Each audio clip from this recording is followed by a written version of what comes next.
His Excellency Joseph Kabila Kabange, President of the Democratic Republic of the Congo.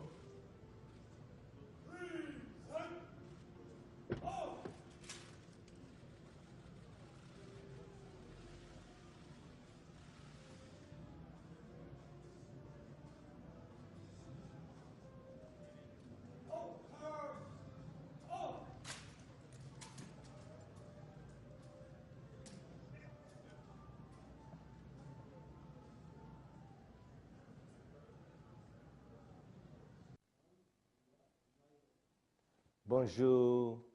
welcome partout où vous êtes, vous nous suivez, c'est votre humble serviteur, le pasteur Bienvenu Messalin. Nous sommes live sur Welcome TV. Nous avons quelques communiqués. Notre journaliste, Madame F, a un voyage officiel à Bruxelles. À Osana Bandekomo, interview qui à Bruxelles et puis à Ozonga Biso Awa. Et puis, nous avons Sunande Konabiso Kabiliste na Belgique, Daniel Kiungu Breu.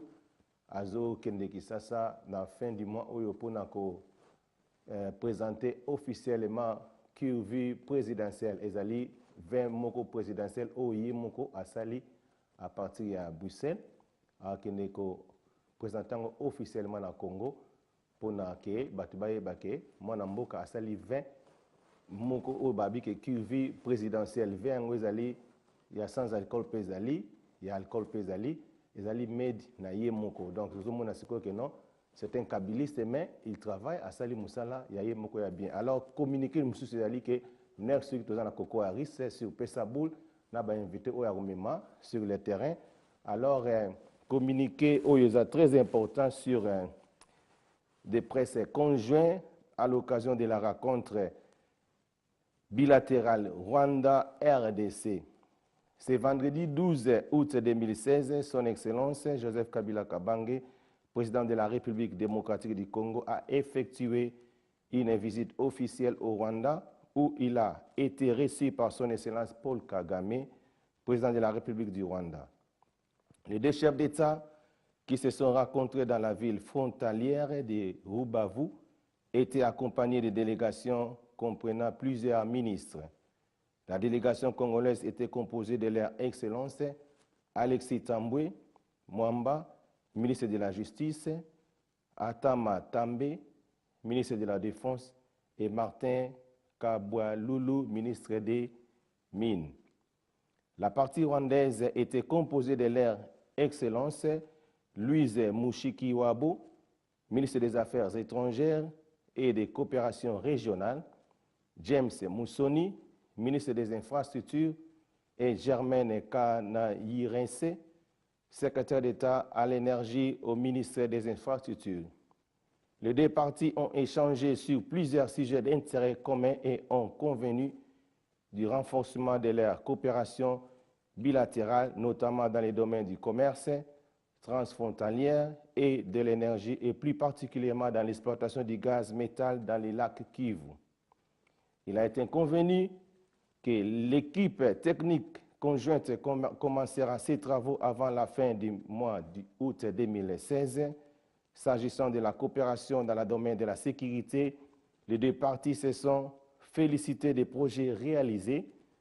dans les efforts visant à l'éradication des forces négatives et ont également souligné l'importance de la mise en place d'un mécanisme étroit d'échange des renseignements. Les officiers des deux pays ont également saisi cette occasion pour saluer le travail exemplaire accompli par la commission conjointe Rwanda-RDC, Ouganda dans la gestion du parc national de Virunga et celui effectué par l'équipe Rwanda-RDC dans l'exercice de démarcation de la frontière commune. Les deux parties se sont en fait engagées à des efforts mutuels pour la redynamisation de leurs relations bilatérales, notamment par l'intensification des relations diplomatiques entre le Rwanda et la République démocratique du Congo. C'était votre humble serviteur, le pasteur Bienvenu Messalin. Je suis kabiliste, cadre de PPRD et communicateur de la diaspora. Alors, autre information, dans la journée où il y a le 12 août, C'était une journée de la jeunesse. 12 août, journée internationale de la jeunesse. Cette journée permet d'attirer l'attention de la communauté sur les problématiques à la jeunesse ainsi que de mettre en avant les potentiels des jeunes en tant que partenaires, acteurs essentiels du changement ou de la société d'aujourd'hui. C'est pour nous un honneur en République démocratique du Congo d'avoir un chef de l'État qui aménage des aires de jeu pour les jeunes, la scolarité gratuite et progressive au niveau primaire, finance plus ou moins 50 projets de jeunes entrepreneurs ainsi qu'un programme sous la tutelle du gouvernement sur la diminution de la mortalité infantile et maternelle et tant d'autres programmes avec l'appui des partenaires. C'est d'après notre correspondant de Kinshasa, Joseph Broué. Alors, il y a un projet au Congo que la scolarité à bana primaire est vraiment gratuit. Pour jouer notre chef de l'État, il a besoin que non. Congo, tout le monde a bana jeune, bana classe niveau scolaire primaire, et ça gratuit, et ça a poto. Alors, pour jouer au Simba, bisoti de tozolobake na émergence 2030 wana changement pena total au salama parce que bon moni ndenge bino moto lobi que non akutana kina président rwandais akutana kina président ougandais bon mona ba image après awa ils ont parlé de la sécurité ya frontière ya mboka ne tozolobake makamunyo surtout ezokende kitoko donc ba bandi o basala mobulu wana nyo surtout makambo wana sila. Voilà pourquoi tolobi que non il faut supporter votre pays quand tu supportes botana ba projet boy batebele bazoye bango tende nazoloba que non communauté internationale eza esengo bazoyo ka makambo onyo ce sont des projets où nous avons besoin que mutu muso asala ngote parce que awa tozomona ke bato ba sala ba projet belé pona ko bebisaka ba vie ya bato donc ezosala ngamawa que Moïse Katumbi na kati Angleterre aina ye pona ko bundisaka bato asangisi ba combattant ya IDPS asangisi na oyo ya yemoko malgré mo azalaki président atindi représentant na ye bakutana basolola ndeni bakosala po basangana siko nyonso na ye bayendeke ekosuka nango na bitumba parce que quand oyo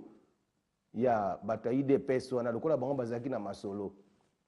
sikoyo bakombata mosusu bazalaki na masolo te pesi bango kanda lokola bango bazalaka na besoin babundaka na bango kaka lokola ke bazalaka na besoin ke no bango tufu balia bango bamoni ke o wana sikoyo bakolia po lokola Katumbi lokola azokaba mbongo selon bango donc bakoteli baninga babundi soni bayibi na baportable eza mawa mingi donc Katumbi il est venu diviser les gens il est venu pona kochaba mobulu bakombata bavanda na bango kuna zoka mawa buzuki notaki bato bavani na bango donc batayi de pesa ngana babundanga na bango te buzuki ndokotaki bango oluya bo takenga vraiment na vanda c'est moi qui présente ngana ndazolo nazozela bino boya me bozoya te nazokamwa ngam nazo présenter ma mboka wa mais bino kuna nazo exemple na passe mais na comprendre melo moko parce que ça qui li communauté traîtrisme entre bango parce que moi je suis pas traître moi je présente étant que pasteur nazo présenter ba bien fait en mboka mais c'est que bango basali qui traîtrisme basala ka semblant dans le bana bino ils font les semblants que on dirait baza contre mais ils sont pas contre ils sont là tala ba kena okuta na sikoyo donc ça ba makambo nazo sala ngama wa neti de comme na Belgique modèle ya combattant modèle comme ici Moïse Katumbi esali passé combattant asimbi penda miko a juste 15 minutes ya kokumisa pourquoi parce que akundaki ebembe ya kachero papa kanza andimi ke bembe wana kende kisasa afuteli yango tike ekei kisasa babeteli maboko na ninga somo batilelenga bandango na ba ami ya Welcome TV na zoki bandango mesiko na moni ke na likisango na tala na butala ndenge bakombata babeteli Moïse Katumbi maboko mais na moni ke te ezala kwa na wasela bango be na publicité parce que oh moni communauté internationale zolanda ba mona elongi na bango ba mona ndinga kumisi pa za ba preuve mais na lobi lango kaka boko taka na les amis de Welcome TV bo mona ngo bo mona ndiko na ndinga kumisi ye likolo nini azui ebembe ya papa Kanza en charge amemi yango na andimi kende kisasa nde bakumisi ye balobi ke non ye nde bamoni ke azala président Congo. C'est regrettable na bato bazo raisonner ndenge wana. Mais nabi ke ba projet o ya sécurisation ya paix na kati na mboka yango eza très important au notre chef de l'État zo tambola akena ba Uganda akena ba Rwanda donc azo sécuriser ba paix parce que bino lo boye bakate biso na ba Rwanda to na ba problème té to ezarande ka problème ka ya bato mo baluka ba chaka bato be bato ande baza ba bandi ba bebisa réputation ya bato parce que boye bakate ba Rwanda balela ba Congolais fort même président Kagame alela ba Congolais donc on a besoin de nous comme les Congolais. Mais ce qu'il faut bien comprendre que nous avons un grand pays. Nous avons à chaque fois. Tout le monde a abotami aza maman naza congolaise, papa lensu burundaise, motika la kolobate, otika la moneta kolobaza burundaise. Alors bani nga kaza congolais. Donc tout ça la makila mo makasi. Ngala zana ba koko o baza babotama na ba mindele banglemi, ba koko 5. Bala mindele na soko tuni bangoza ou mtawapi bala baza ba congolais mais ba mindele. Donc yango zo mona siko ke tozala makila moza makasi il faut la fier na makambo na biso il faut la fier tozala na ba amour moko zo mona ke amour agapa okoyo ke la batu balikunya te parce que nde tozolo ba ke oyo likambo ngana osala oyo ezali kambo oyo ezali suivi par la télévision dans plus de millions ya batu bazotala yango déjà na monde entier parce que nde tozolo ba nous sommes live à la télévision eza internet te ndengo mona ke mutasali mo vidéo na ndako alobi makambo nde akokoloba na ye na lukuta mais awa na kokoloba makambo lukuta te parce que eza télévision eza na ba norme oyo elandamaka toutes les informations que je vous donne eza ba information moko bien ya vrai et après wana pe nazolakisa ba image mais le problème eza na mboka na biso les gens ne supportent pas batu ya soko moni congolais osala likambo ba congolais bango bazo supporter te yango na sikoyo ke et tant que passer nazolongola batu na esprit ya jalousie nazolongola batu na esprit ya ignorance nazolongola batu na esprit na ya lokoso nde toza kutu awa eza kutu mawa mes réponses ndeko na biso azo soutenir Kabila pe o na ba Facebook abima na kombo ya soutenir Kabila apesi réponse mona batu musuba ya na ba Facebook batu musuba zo na makambo pona ko escroquer batu pona koluka ko yiba batu bambongo kosenga batu neti ngani na lia batu basenga ngana modèle moko na mawa na kokamwa donc je tala pendisa li mawa etake passer na kokolo bango vraiment teke non ah kingani mais je soutiens aussi les gens nazana ba nini ba blog no sur natina na DHL natina kana na ba Western Union pona ko soutenir bande ko mususu mona ke non tala kutunga kutuboye ba panzinga boye pa nazui na soutenir mes réponses nazo pesa bino réponse yo soutenons Kabila na kasi kuna zalanga moment se belé wa pesa kina tanga ndenge ya lobby parce que ngala ko lobate parce que je suis pasteur mais na lobby kaka parce que tango ya komelinga lokoyo et pesa nga ko na tanga la bino yende nga komi comme ça pour comprendre que non ba makambo yo eza ba makambo moko